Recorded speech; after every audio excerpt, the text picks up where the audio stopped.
सही देखा आपने। महान योगर्षि महर्षि घेरन ने सूर्य भेद प्राणायाम के बारे में ये बात कही है, जरा मृत्यु विनाशकः, बुढ़ापा और मृत्यु का नाश करने वाला है। अर्थात बुढ़ापा नहीं आता, मृत्यु नहीं आती का मतलब है रोगों से मृत्यु नहीं होगी। मृत्यु तो सबकी होती है, मृत्यु से बचाने वाला प्राणायाम है, बुढ़ापे से बचाने वाला प्राणायाम है सूर्य भेद प्राणायाम। कुंडलिनी शक्ति का जागरण होता है इस प्राणायाम से। शरीर की जो अग्नि है, भीतर की जो अग्नि है हमारी, उसको बढ़ाने वाला होता है यह प्राणायाम। तो आज हम सीखेंगे सूर्य भेद प्राणायाम। इसको सूर्य भेद प्राणायाम, सूर्य भेदन प्राणायाम, सूर्य भेदी प्राणायाम अलग अलग नामों से पुकारा जाता है, लेकिन प्राचीन ग्रंथों में इसको सूर्य भेद कहा गया है। क्या है सूर्य भेद प्राणायाम, कैसे करेंगे, क्या उसकी सावधानियां हैं और क्या उसके लाभ हैं, इसको आप अच्छे तरीके से आज सीखेंगे।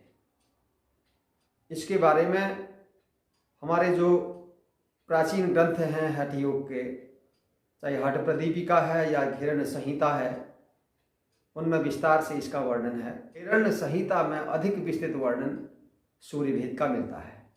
इन ग्रंथों के आधार पर जैसे सूर्य भेद बताया गया है उसकी चर्चा हम आज करेंगे और अभ्यास भी हम साथ साथ में करेंगे। सावधानियां क्या हैं यह मैं पहले आपको बता देता हूं। सूर्य भेद प्राणायाम किसको नहीं करना है? जिनका ब्लड प्रेशर बढ़ा हुआ रहता है, हाइपरटेंशन के जो रोगी हैं, जो हार्ट पेशेंट हैं, हृदय रोगी हैं, या जिनको मिर्गी आती है, उन लोगों को नहीं करना है। इसके अतिरिक्त इस प्राणायाम को भोजनोपरांत बिल्कुल नहीं करना है। भोजन के कम से कम 4 घंटे बाद करना चाहिए। जब पाचन क्रिया पूर्ण हो जाती है उसके बाद करना चाहिए। और जो सावधानी है कि इस प्राणायाम को अधिक समय तक नहीं करना है, लंबे समय तक नहीं करना है, क्योंकि ऊर्जा का प्रवाह बहुत तेज हो जाता है शरीर में और इसलिए नुकसान कर सकता है। जितना कहा गया हो उतना ही करना चाहिए। आरंभ में 10 आवृत्तियां इसका निर्देश दिया गया है, लेकिन जैसे जैसे हमारा अभ्यास बढ़ता है, पुराने जो साधक हैं, पुराने जो अभ्यासी हैं, वो इसको 10 मिनट से लेके 15 मिनट तक कर सकते हैं। यह प्राणायाम विशेष रूप से सर्दी के मौसम में करने के लिए बहुत महत्वपूर्ण प्राणायाम है। शरीर में गर्मी को बढ़ाने वाला प्राणायाम है। और ऐसे लोग जो अधिक अंतर्मुखी हैं, जिनको भीड़ भाड़ में जाने से डर लगता हो, घबराते हैं, जो लोग बहिर्मुखी नहीं होते हैं, निराशा में जीते हैं, ऐसे लोगों के भीतर उनकी चेतना को बहिर्मुखी बनाने का कार्य यह प्राणायाम करता है। उनके भीतर की चेतना को जगाता है, उनको एक्टिव करता है। यह प्राणायाम शरीर के वात रोगों का भी निवारण करने वाला है।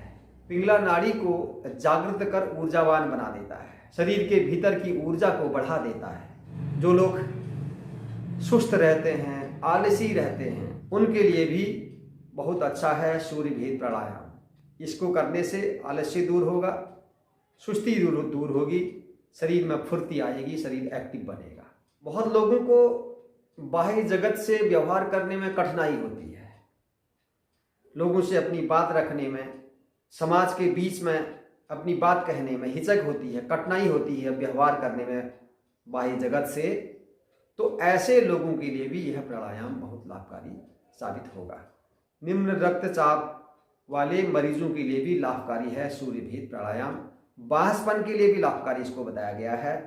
इसके अतिरिक्त शरीर में अंदर पेट में कृमि हो जाते हैं, कीड़े हो जाते हैं शरीर के भीतर, तो इसको कृमिनाशक प्राणायाम भी कहा गया है।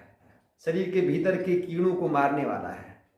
इतने लाभ इस प्राणायाम के हैं, तो निश्चित रूप से जब इतने लाभ देने वाला है, शरीर की ऊर्जा को जागृत करने वाला है, तेज को बढ़ाने वाला है, इसीलिए तो इसको कहा गया है कि जरा मृत्यु विनाशकः, जरा और मृत्यु का नाश करने वाला प्राणायाम है सूर्य भेद प्राणायाम।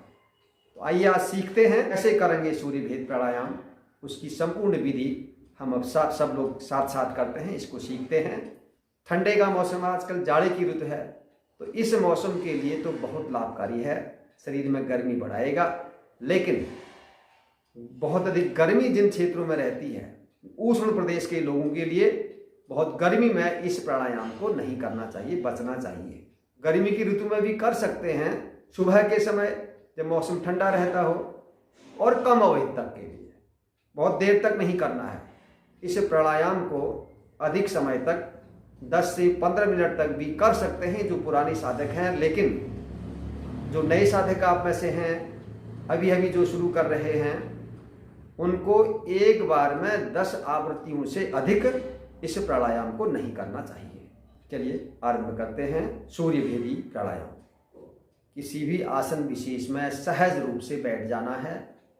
मैं सिद्धासन में बैठा हूँ, चाहे सिद्धासन में बैठें, पद्मासन में बैठें, स्वस्तिकासन में बैठें, वज्रासन में बैठें या सुखासन में बैठें, किसी भी आसन विशेष में बैठकर मेरुदंड को सीधा कर लें, मन को शांत हो जाने दें, रीढ़ बिल्कुल सीधा रहे, आंखें हल्के से बंद करें, सहज हो जाने दें, मन को शांत करने का प्रयास करेंगे।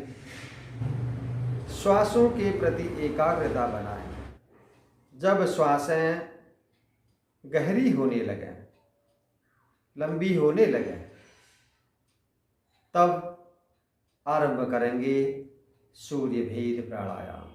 दाहिने हाथ की तर्जनी और मध्यमा को मोड़ लेंगे और बाकी 2 अंगुलियां ऐसे रहेंगी। इस प्राणायाम में श्वास हमेशा दाईं नासिका से ही अंदर भरा जाएगा, अर्थात पूरक केवल दाहिनी नासिका से ही करना है। सूर्य स्वर से ही पूरक होगा और रेचक वह बाईं नासिका से होगा। दाहिने से श्वास भरना है, धीरे धीरे श्वास भरना है, गतिपूर्वक वेग पूर्वक नहीं भरना है। और फिर बाएं से सहजता पूर्वक श्वास को बाहर छूटने देना है। लेने से अधिक समय लगे छूटने में। दाहिने से हमने श्वास धीरे धीरे अंदर खींचना शुरू किया। जब पूरा श्वास अंदर चला गया तो हमने दोनों नासिका को बंद कर लेना है और बंद करने के बाद इसको हल्का सा टाइट कर लेंगे। ठोड़ी को हल्का सा नीचे की ओर हम दबाएंगे तो गला टाइट हो जाएगा। ये जालंधर बंद होता है, ये जालंधर बंद लगा देंगे। और इसके साथ मूल बंद भी लगा सकते हैं। मूल बंद मतलब नाभि से नीचे की मांसपेशियां, मलमूत्र के द्वारों की मांसपेशियों को ऊपर की ओर खींच के रखना है। ये दोनों बंद साथ में लगा सकते हैं या केवल जालंधर बंद भी लगा सकते हैं। जितनी देर आप श्वास को भीतर रोक सकते हैं, यानी अभ्यंतर कुंभक यथाशक्ति अपनी सामर्थ्य के अनुसार श्वास को भीतर रोके रखना है। और जब ना रोक पाएं तो धीरे से अपने बंद हटाएं और फिर श्वास को धीरे धीरे बाईं नासिका से बाहर छोड़ना है। यह एक चक्र हुआ। ऐसे 10 चक्र सूर्य भेदन प्राणायाम के हमने करने हैं। फिर धीरे धीरे जैसे जैसे हमारा अभ्यास बढ़ेगा तो हम इसकी संख्या को आगे बढ़ा सकते हैं। अभी हम कुछ चक्र साथ में करेंगे, मुझे देखते रहेंगे और ऐसे आप लोग भी साथ साथ में करते रहेंगे। अंगूठे से दाईं नासिका बंद होगी, अनामिका अंगुली से बाईं नासिका बंद होगी। अभी हमने बाएं को बंद कर लेना है, अंगूठा हटेगा, दाएं से श्वास भरना शुरू करेंगे। दाहिनी नासिका से धीरे धीरे श्वास को भीतर भरा। पूरा भरने के बाद बंध लगा लिया, श्वास को भीतर रोक लिया। अपनी क्षमता के अनुसार जब तक रोक सकते हैं तब तक रोकेंगे और फिर बंध हटाकर बाईं नासिका से धीरे धीरे श्वास को बाहर छोड़ेंगे। बहुत धीरे धीरे छोड़ना है श्वास को, वेग पूर्वक नहीं छोड़ना है। एक राउंड पूरा हुआ, अब दूसरा राउंड शुरू हो गया। फिर से दाईं नासिका से श्वास धीरे धीरे भरा, भरने के बाद बंध लगाया, रोक लिया श्वास को भीतर। अपनी सामर्थ्य के अनुसार श्वास रोका और फिर बंध हटाया। बाईं नासिका से धीमी गति से बाहर श्वास को छूटने दिया। स्वतः छूटने देना है, अधिक समय लगाना है श्वास को छोड़ने में। यह 2 राउंड पूरे हुए, तीसरा राउंड शुरू कर दिया। फिर से दाईं नासिका से धीरे से भरेंगे श्वास को, रोक लेंगे भीतर श्वास, और जब तक रोक सकें श्वास भीतर रुकेगा और फिर बंध हटाएं। श्वास को धीरे धीरे बाईं नासिका से बाहर छूटने दें। श्वास लेने में जितना समय लगे उससे अधिक समय। अगला राउंड शुरू हो गया। फिर से दाईं नासिका से श्वास भरना आरंभ किया। भर गया श्वास, बंध लगाया, श्वास को भीतर रोक लिया। जब तक रोक सके उसके बाद धीरे से बंध हटाया। श्वास पर पूरा ध्यान रखना है। अब ये दाहिनी नासिका से श्वास को बाहर फेंक रहे हैं, धीरे धीरे छूटने दे रहे हैं। प्रत्येक श्वास के साथ एकाग्रता बनानी है। इस प्रकार 10 आवृत्तियां कर सकते हैं आरंभ में। ऐसे ही योग, प्राकृतिक चिकित्सा, ध्यान, इन सब के संबंध में समय समय पर हमारे इस चैनल पर वीडियो अपलोड होते रहते हैं और संडे को लाइव क्लास भी चला करती है सुबह के समय में। तो बना रहिएगा। इसी तरह फिर से मिलते हैं एक नए वीडियो के साथ। तब तक के लिए आज्ञा दीजिए।